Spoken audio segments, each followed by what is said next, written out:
Hello friends, বেশ ঠান্ডা ঠান্ডা আবহাওয়া, সাবধানে থাকবেন।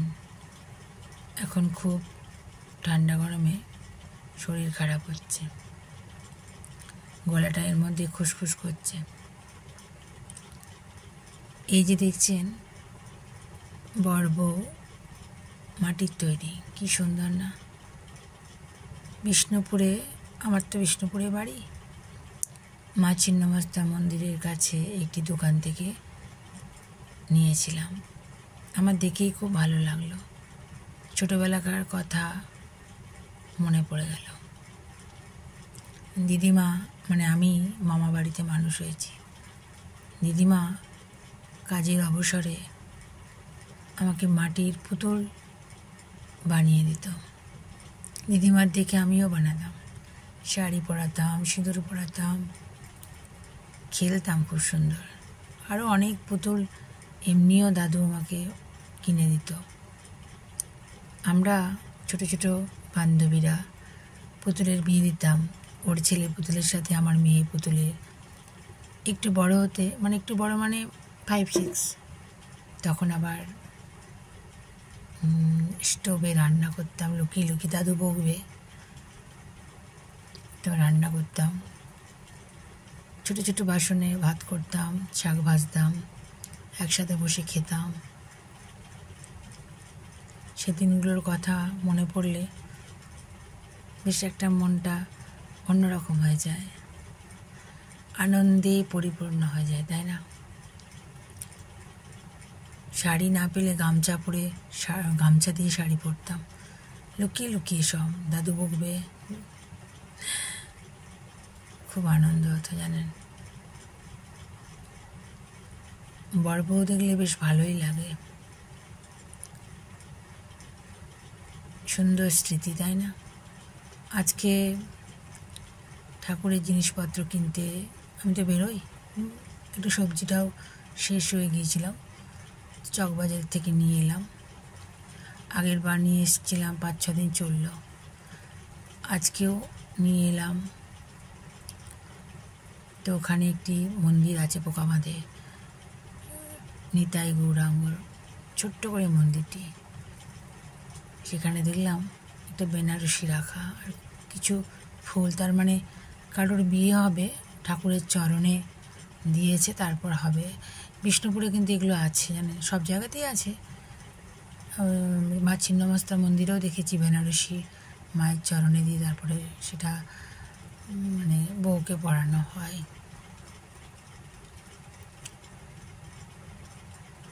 লাজে রাঙা হলো কোনে বউকো, কি মিষ্টি গানটা না, মনে পড়ে যায় জানেন। এরকম বউ দেখলে এই গানটার কথা খুব মনে পড়ে যায়। আগেকার যুগে তো পালকি করে বউ আসতো, তাই না? আমি একবার আমার মানে মামা বাড়ি, মানে দেশে, যেটা মানে গ্রামের বাড়ি আর কি, তো সেখানে একজনের বাড়িতে মানে বিয়ের নেমন্তন্ন ছিল আমাদের, নিজেদেরই খুবই কাছের পরিচিত। তো বরযাত্রী গিয়েছিলাম, তো ওখানে পালকি দেখে এসেছিলাম, মানে পালকি করে একটু চাপানো হয় আর কি বউকে, এরকম নিয়ম আছে, খুব ভালো লেগেছিল।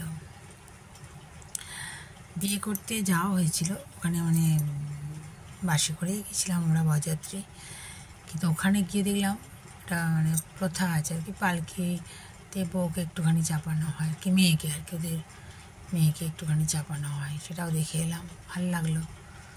পালকিতে সহজে দেখতে পায় না, দেখে এলাম।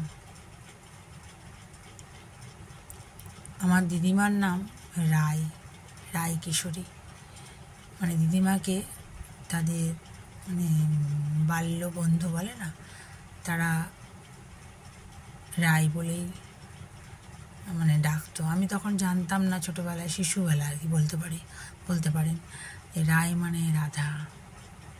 বড় হয়ে মনে হয়েছে, বাহ, মিষ্টি নাম, তাই না? দাদু কিন্তু নাম দিয়েছিল বিনা পানি, বিনা পানিতে যাহার, সমাস। আর দিদিমা রায়কিশোরী নামটা শুনে ভীষণ ভালো লেগেছিল। দিদিমাকে দেখতেও খুব মিষ্টি ছিল, অনেক সুন্দর সুন্দর কাজ জানতো আর কি। তুমিই বলতাম দিদিমাকে, কাঁথা সেলাই করতো। বিশেষ করে আমার ভালো লাগতো, আমার জন্য পুতুল বানাতো। সেই পুতুলের কত রকমের তার সাজসজ্জা হতো, এখনও খুব মনে পড়ে। কি সুন্দর বানিয়েছে দেখুন। টোপর দেখলেই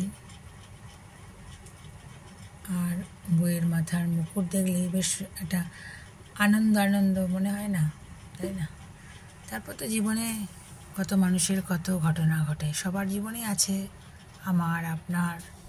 সবার জীবন তো আর সুখের হয় না, নানা কারণে হয়, ঘটনা ঘটে। তা বলে কিন্তু এই যে সুন্দর মুহূর্তটা, এটা কিন্তু সত্যি করেই সুন্দর, তাই না? কিছু হতেই পারে জীবনে, সব কিছুকেই মেনে নিতে হবে। আমার মা বলতো মানিয়ে নিলেই শান্তি। সেই জীবনটাকে মানিয়ে নিলে মনে হবে যে এর থেকেও খারাপ হতে পারত, তাই না? জীবনে কিছুই আসবে, তবে সৎ পথে থাকতে হবে, কাউকে ঠকানো চলবে না, কারো ক্ষতি করা উচিত নয়। পথটা যেন ঠিক থাকে, আসুক না জীবনে ঝড় ঝাপটা, আবার এগিয়ে চলবো, আলোর পথ ঠিক খুঁজে পাবো। ভগবানের চরণ কিন্তু ছাড়া চলবে না, তাই না? সতের পথ বড় কঠিন পথ, কিন্তু ওই পথেই থাকতে হবে। আসুক না জীবনে ঝড় ঝাপটা, তবু আমাদেরকে এগিয়ে চলতে হবে, ভেঙে পড়লে চলবে না। আমি বলছি না স্বেচ্ছাচারিতা, পুরুষের বিরুদ্ধে যাক, হ্যাঁ সেটা না, কিন্তু নিজের পথটা যেন ঠিক থাকে, মানুষ ঠিক বুঝবে, এটাই আমার মনে হয়। বিয়ে বাড়ি গেলে আমি বর বউকে দেখতে বেশ ভালোই লাগে আমার,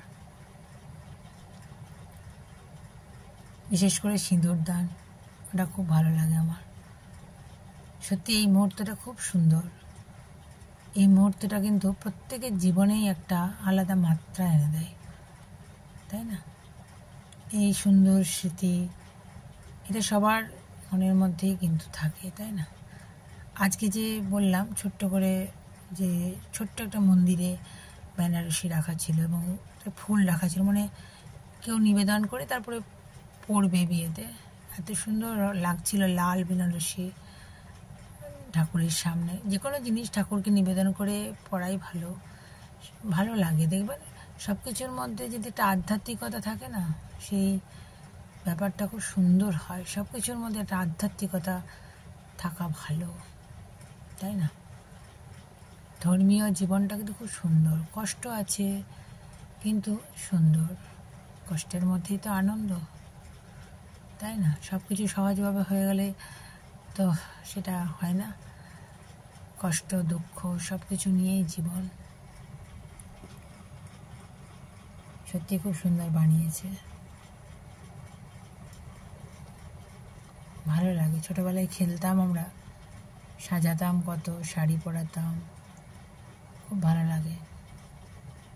আর কত সুন্দর বানায় দেখুন বিষ্ণুপুরের শিল্পীরা নিজের হাতে, খুব সুন্দর, যে কোনো জিনিসই খুব সুন্দর। বিষ্ণুপুর শহরটাই আমার খুব ভালো লাগে, মন্দির নগরী বলে।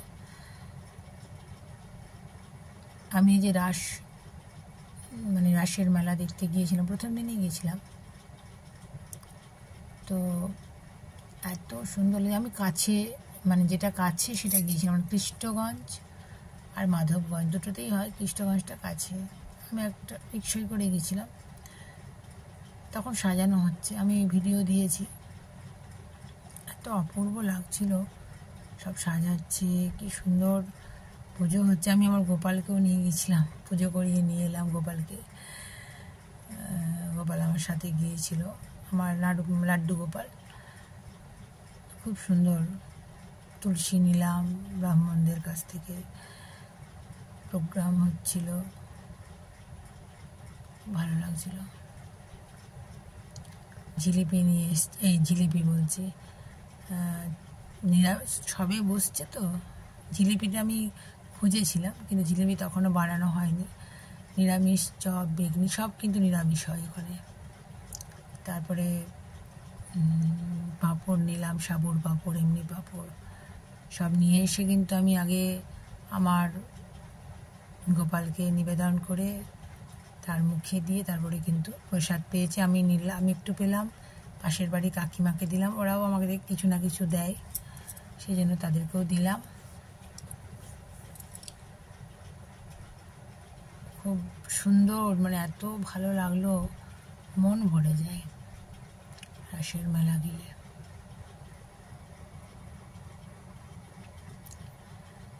এখনও তো আরও 2-3 দিন, আরও 3 দিন, এখনও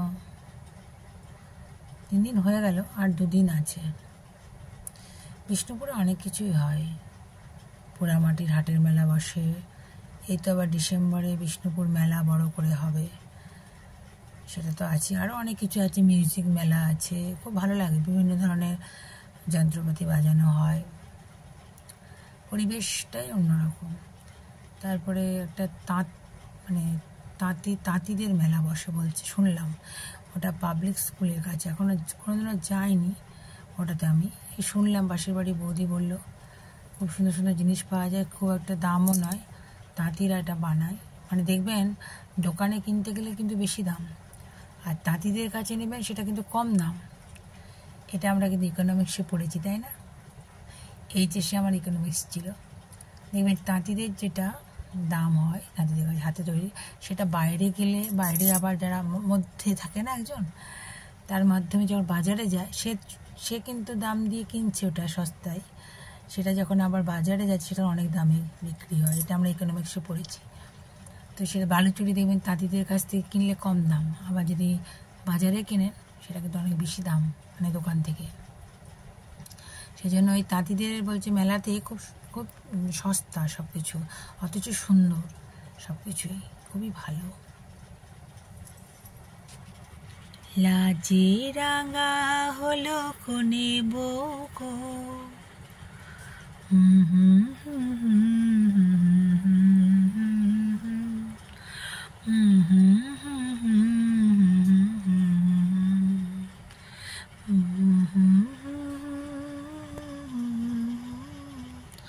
শুভরাত্রি বন্ধুরা, ভালো থাকবেন।